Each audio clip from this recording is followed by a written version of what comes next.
आज हम करेंगे 10+2 क्लास का ज्योग्राफी विषय का लेसन नंबर 5 और इसमें आज है हमारा पशुचारण। कल हमने पशुचारण के बारे में थोड़ा जान लिया था।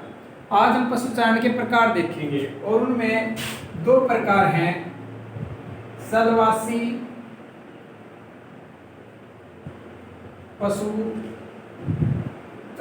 पशुचारण वह थोड़ा मैं इधर लिख देता हूँ इसको।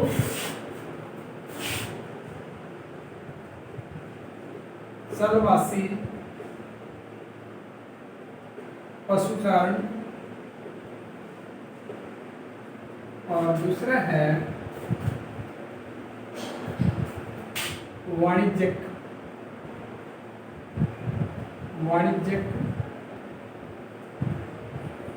पशुचारण।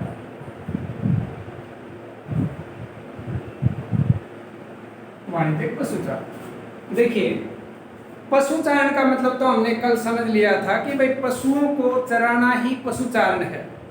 और कुछ क्षेत्र ऐसे हैं पूरी दुनिया में जहां पशुओं को चराया जाता है और उन पशुओं को चराने के कार्य को हम पशुचारण कहते हैं। आज हम जो जानेंगे अपने विषय में वो जानेंगे हम पशुचारण के प्रकार। एक तो है स्थलवासी पशुचारण और दूसरा है वाणिज्यिक पशुचारण। अब इसमें अंतर क्या है कि स्थलवासी पशुचारण, देखिए चल और वासी, चल के वास करने वाले, जो चल के वास करते हैं जगह जगह पर और पशु चराते हैं उनको बोलेंगे चलवासी। और वाणिज्यिक का मतलब क्या है, व्यापार। और पशुचारण मतलब पशुओं का चारण का कार्य। जो व्यापार के लिए पशु पालन किया जाता है वाणिज्यिक पशुचारण। जो चला करके पशुओं को इधर से उधर घुमाते रहते हैं भोजन और पानी की तलाश में, वो चलवासी पशुचारण। आपने देखा होगा कि बहुत सारे गर्मी के दिनों में जब हमारे यहाँ मार्च अप्रैल में फसलें कट जाती हैं हरियाणा में, तो राजस्थान से जो है पशुचारण के लिए भेड़ बकरियां लेकर के एक विशेष जाति के लोग अपने क्षेत्र में आ जाते हैं। आप सभी विद्यार्थियों ने बड़े अच्छी तरीके से वो झुंड देखे होंगे जो अक्सर रोड के ऊपर भी आपको नजर आते हैं कभी कभी, और खेतों में तो आपको नजर आते ही हैं जब हमारे यहाँ फसलें कट जाती हैं। अब एक सोचने वाली बात ये है कि ये जो चलवासी पशुचारण है ये कोई नया कार्य नहीं है हमारे लिए। यह आदिम काल से लगभग चला आ रहा है व्यवसाय हमारा। जब हमारी तरक्की इतनी नहीं हुई थी, हमारी खेती बाड़ी का विकास इतना नहीं हो पाया था, तब हमारे यही व्यवसाय जो था चलवासी पशुचारण का काम करते थे लोग।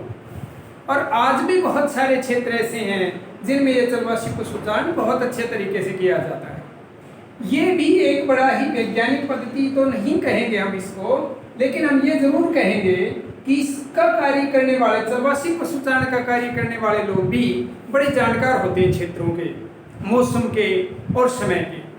हम देखते हैं कि वो भेड़ बकरियों के झुंड कभी भी फरवरी और मार्च में नहीं आते हरियाणा में, क्योंकि उनको पता है कि कब कहाँ फसल कट जाएगी और कौन सी फसल जो है वो वहाँ बुआई उस फसल की होती है और वो खेत कब खाली हो जाएंगे।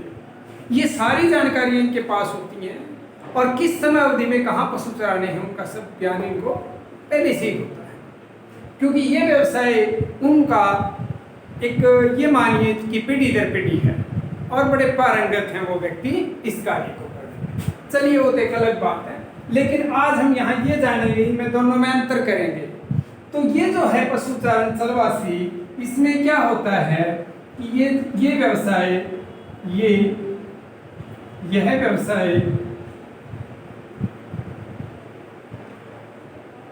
यह व्यवसाय नई दुनिया में पुरानी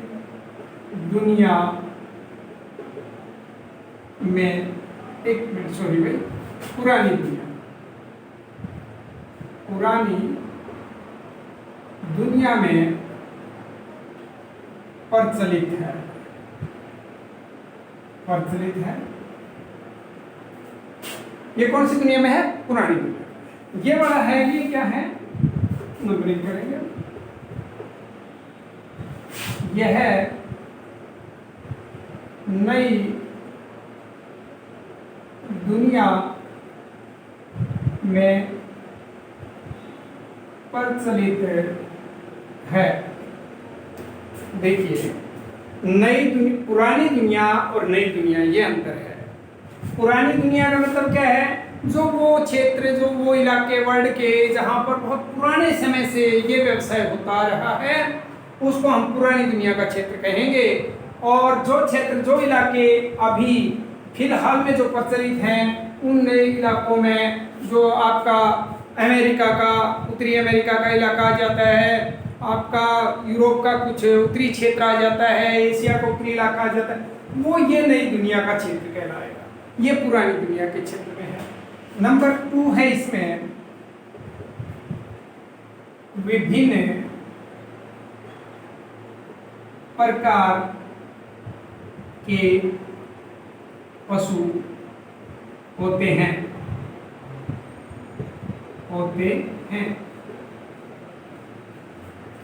इसमें इधर एक ही प्रजाति के पशु होते हैं।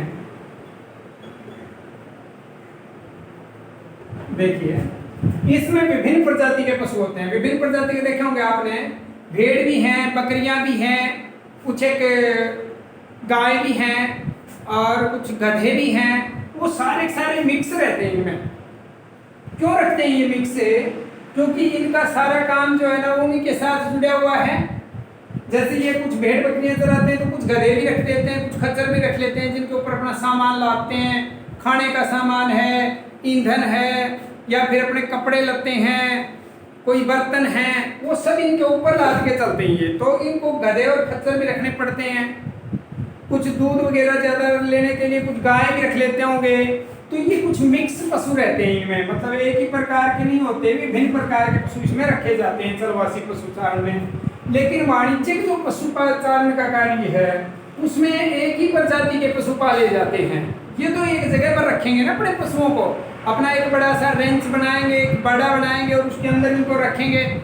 या तो कोई भेड़ फार्म होगा, या तो कोई बकरी फार्म होगा, या तो कोई फिर आपका सुअर फार्म होगा, या फिर कोई और भी पशु ऐसा लिया जा सकता है जिसका पालन विशेष रूप से उस रेंज के अंदर वो लोग करते हैं।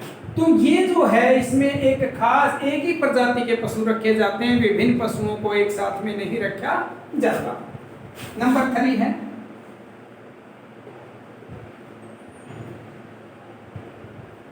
भोजन व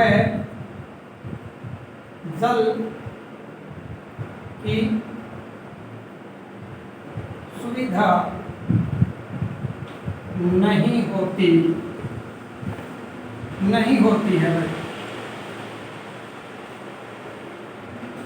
और इधर क्या करेंगे नंबर 3 में, भोजन व जल की विशेष सुविधाएं होती हैं।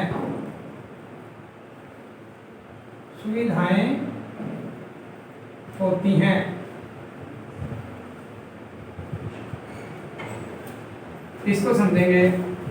देखिए, भोजन और जल की सुविधा नहीं होती है। इसमें कहाँ भोजन रखा है, जहाँ मिल जाएगा खा लेंगे पशु। और कहाँ पर इसमें जल की सुविधा है कि भाई पानी का कोई टैंक बना दिया गया होगा पशुओं के लिए स्पेशली, ऐसा तो कुछ भी नहीं है। भेड़ बकरी चराने वाले लोग क्या करते हैं, जहाँ भोजन मिलेगा चराते चराते वहीं ले जाएंगे, चर लेंगे पशु अपने।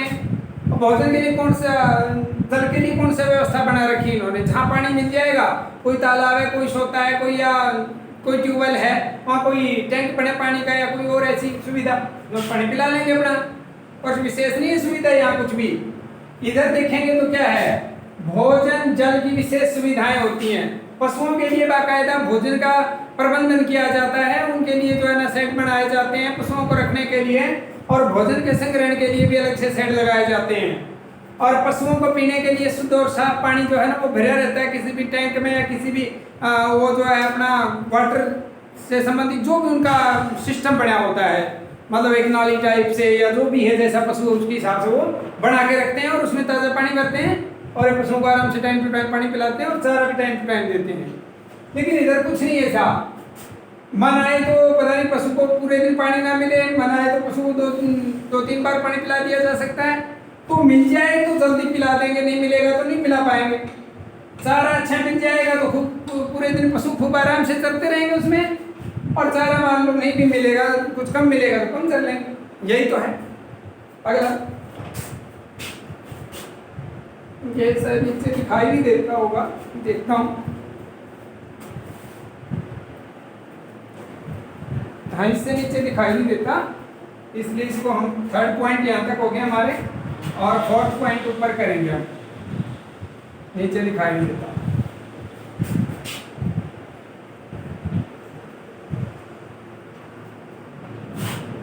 देखिए, थर्ड नीचे हो गए थे, फोर्थ पॉइंट इधर देखेंगे हम।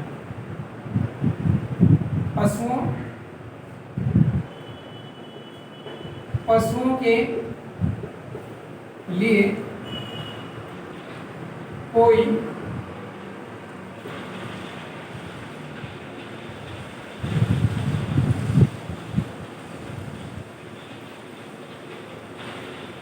औषधि प्रयोग नहीं की जाती, नहीं की जाती, नहीं की जाती। इधर में क्या करेंगे, पशुओं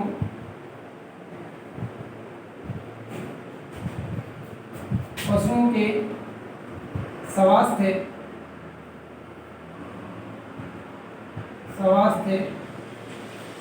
की देखभाल के लिए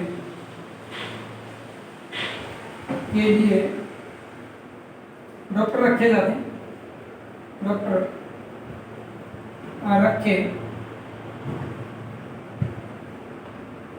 रखे जाते हैं। देखिए, समझेंगे इस पॉइंट को मेरे पास।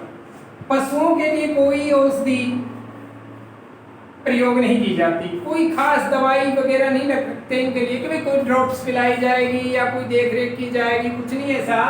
पशु चलते रहते हैं, टेम्परेचर के अनुसार अपने आप को ढाल लेते हैं, और अगर थोड़ी बहुत भी अगर दिक्कत महसूस होती है पशुओं को, तो वो जो है ना इलाज नहीं दे पाते, और पशु कुछ एक पशु इसमें मर भी जाते हैं। मरने वाले पशुओं को, बीमार पशु को ये तुरंत अपने उससे झुंड से अलग कर देते हैं। बस यही एक उपचार होता है इनके पास, और खास दवाई पानी इनके पास नहीं होता ऐसा।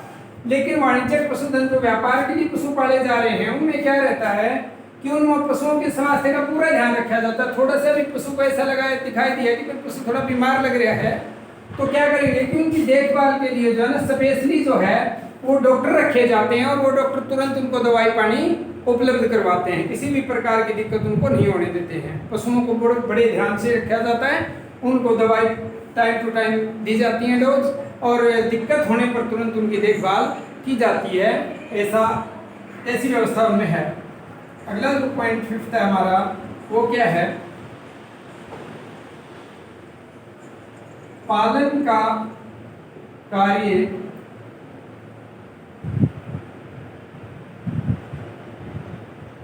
परंपरागत।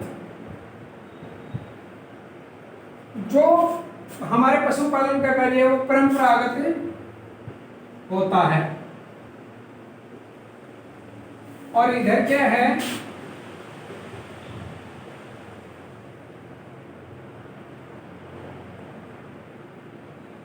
पालन का कार्य वैज्ञानिक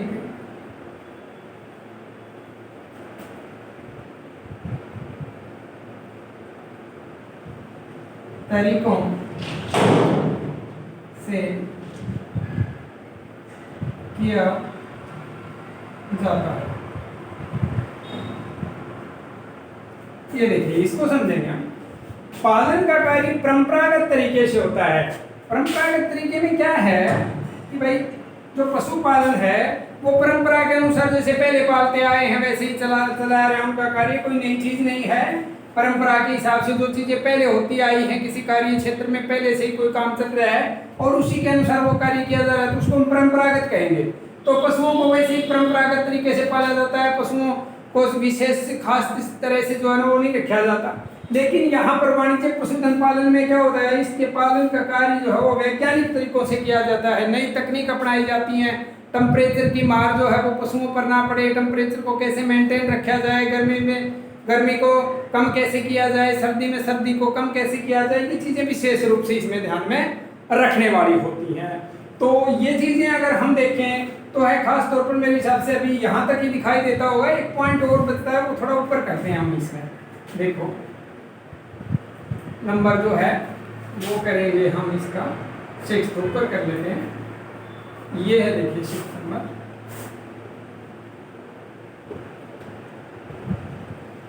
यह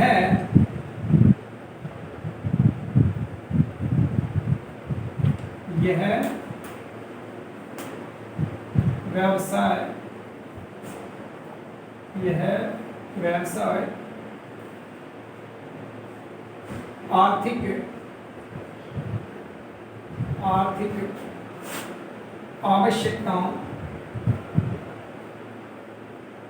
आवश्यकताओं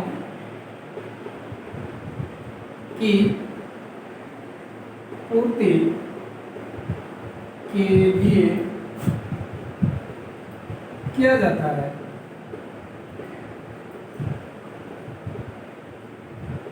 और इधर क्या है नंबर 6 में, यह व्यवसाय आर्थिक उन्नति के लिए किया जाता है। देखिए भाई यहाँ पर क्या बताता है कि यह व्यवसाय आर्थिक आवश्यकताओं की पूर्ति के लिए होता है, जैसे कि अपना घर चलाने के लिए, अपने पालन पोषण के लिए, अपने परिवार के, उसके लिए ये पशु रखते हैं भाई। खास तौर से कि इससे उनको भोजन भी मिल जाए, इससे वस्त्रों के लिए भी खर्चा उनका निकल जाए, उनके घर परिवार की अन्य आवश्यकताओं की पूर्ति इसके लिए हो जाए।